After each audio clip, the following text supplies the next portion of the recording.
তো বরাবরের মতো আমরা আবারও আর একটা প্রতিযোগিতা নিয়ে চলে এলাম। এটা হলো একটা ঝুড়ি, আর সব দর্শকে মানে প্রতিযোগীর কাছে আছে একটা করে বল। তারা যদি বলটায় ঝুড়ির মধ্যে ফেলতে পারে, তার জন্য যে ফাইনালে গিয়ে জিততে পারবে তার জন্য রয়েছে এই একটা পুরস্কার। তো আমরা এখন প্রতিযোগিতা শুরু করব, চলুন শুরু করা যাক।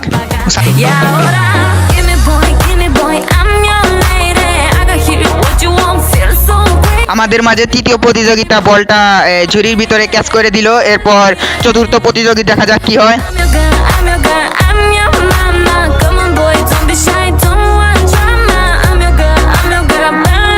এ পর্যায়ে ফাইনাল রাউন্ড অনুষ্ঠিত হতে চলছে, চলুন দেখে নি। মারো।